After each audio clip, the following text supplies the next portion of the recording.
Hope everyone is doing well. My name is EQ and welcome to Stonkaholics. On today's video, we're going to be talking about two smart contract utilities, so it's a 2-for-1, both on the DOT ecosystem, one for Polkadot and one for Kusama. One of them is already released, one of them hasn't been released yet, and they're looking to be the top smart contract contenders in the Polkadot ecosystem. Now before we get into this video, if you could throw a like on the video, subscribe to the channel if you want to come join our Discord group. If you want to get access to YouTube videos before they come out or any other early calls and signals, make sure to come join our Crypto Accelerator group. You can learn more within our Discord. So without further ado, let's get the intro rolling.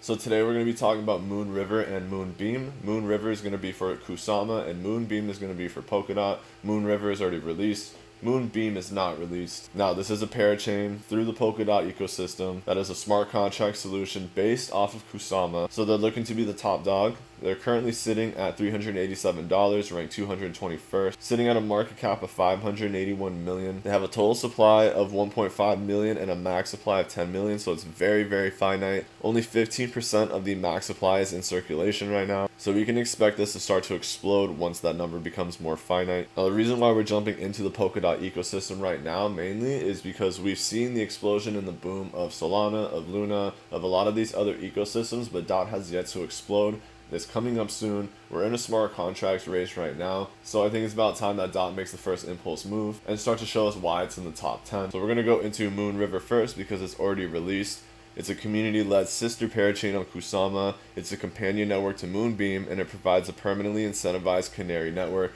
The new code ships to MoonRiver first, where it can be tested and verified under real economic conditions. Once proven, the same code ships to MoonBeam on Polkadot. Now, we're still in the very, very early stages of MoonBeam and it's still experimental. So keep that in mind when you're investing in this, but at the same time, that also means there's a ton of potential upside with a project like this and that they're expecting a lot from MoonBeam and MoonRiver. It's community-led, so the members will own a majority of mover tokens on the network, which will give them considerable control over the direction of the network. And it's an independent network, so while MoonBeam code launches to MoonRiver first, the network will continue to live on as a parachain on Kusama with its own projects and specialized use cases. Now, MoonRiver was deployed in June 2021, so it hasn't even been 3 months yet. It's going to be releasing on Polkadot later this year. That means that developers have early access to MoonRiver to start building, experimenting, launching, and other participants can access DApps and assets on that chain. So you can quickly deploy your new or existing Solidity DApps to the MoonRiver parachain with little or no modifications and gain easy access to the Kusama network. And what they mean by on-ramp is bring it from Ethereum to Kusama through the Polkadot ecosystem and network. MoonRiver minimizes the changes required to run existing Solidity smart contracts on the network. So Ethereum projects can simply replicate their DApp and deploy it to MoonBeam using Hardhat, Shuffle, Remix, and other popular deployment tools. Now, what sets MoonRiver and MoonBeam apart from the basic EVMs is simply the compatibility. So you have unified accounts, you have existing tools and DApp frontends, you have the ability to deploy with minimal changes and to use familiar programming languages. Now, the mover token is going to be the utility token of MoonRiver. Because it's a decentralized smart contract platform, MoonRiver requires the token to function. So this token is going to be used to support the gas metering and smart contract executions, and it's incentivizing collators, empowering the mechanics around the creation of a decentralized node infrastructure on which the platform can run. You're facilitating the on-chain governance mechanism, including proposing referenda, electing council members, voting, etc., and paying for transaction fees on the network. I would say that this is one of the more promising smart contract utilities out there for Polkadot at the moment and Kusama. Now, MoonBeam is going to be relatively similar, like it was saying. It's first going to move through Kusama, and then it's going to move into Polkadot. It's going to be real-world tested in Kusama before the actual code gets moved live into Polkadot as well. But the two smart contracts and parachains are going to be working simultaneously and together, so they complement each other, and they're focusing on the ecosystem as well as one of the largest utilities, if not the largest utility in the ecosystem, which is going to be Kusama. With MoonBeam, you're going to get the best of both worlds, the power of Polkadot and ease of use. MoonBeam delivers complete Ethereum compatibility within a Polkadot parachain environment, so developers can continue to use the programming languages and tools they've grown used to, but within a fast-growing and scalable layer 1 chain. It's also going to be compatible with the Substrate and Polkadot ecosystem, including block explorers, wallets, parachains, and more, which will allow users the flexibility to choose the right tools and services for the job. Same kind of setup as the other one, except we're going to Polkadot, and the Glimmer token will be the utility token for MoonBeam, so that is GLMR.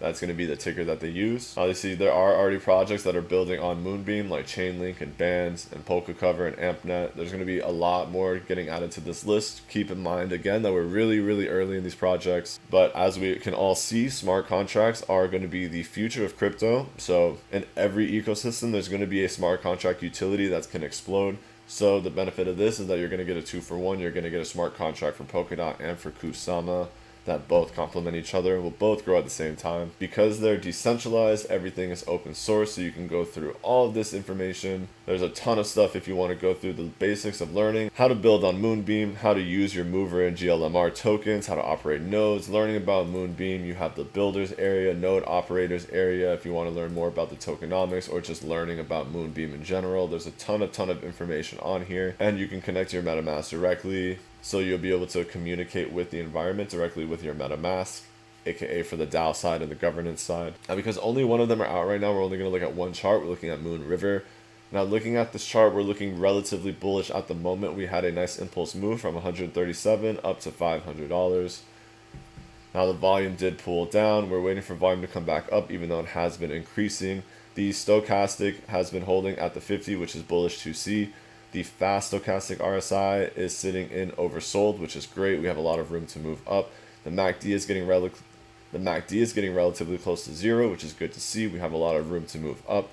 And the slow stochastic didn't get all the way to oversold, but it's making a nice turn and holding support from what we see in these other areas. So we could put an uptrend on the slow stochastic, starting to look up. If this does want to break through, we're looking at a bull flag right now. If this does want to break through at a bull flag continuation on a short term, you might get a play to 498.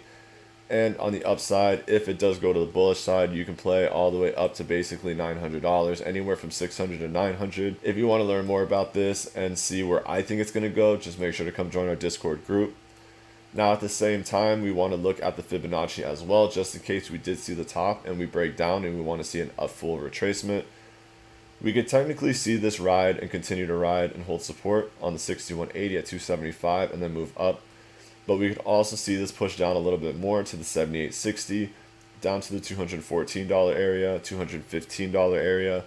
Now if we see price drop down here and start to move up and fulfill this retracement on a long term, that would be more of a sign that we can get up to this 100 and the 900. Now if we go through a continuation, we might get up to the 600 or the 700 range, but ideally you want to pull back before we continue to move up. But as a long term, this is looking bullish. We're seeing some nice pull, a lot of lower candle wicks, meaning these buyers are trying to fight back in. We might pass this 21 HMA, which is turning green, which might pop a buy signal soon. And if that does, we could see an impulse break out of this descending channel, which is a bull flag, and break out to an impulse side and start to see more profits. MoonBeam hasn't been released yet, so there's no chart for it. But from what you can see from here, it's probably going to boom. It didn't take this thing very long to get from $100 to $500. So when MoonRiver, and we haven't even seen the full move from MoonRiver yet, so it's safe to assume that when MoonBeam is out and live, it's going to move quick, it's going to move fast. Watch out for the sell-offs. Don't be one of the first in. Make sure that you wait for a good opportunity to buy DCA in. None of this is financial advice. These are just things that I'm shooting out that I'll probably do, but I'm not advising anyone to follow these rules. These are just based on my personal trading strategies and how I like to trade based on my risk management and the amount that I can leverage and risk on my own portfolio. And this is going to wrap up this video. If you haven't had a chance to yet, throw a like on this video, subscribe to the channel, come join our Discord group, and we'll catch you on the next one.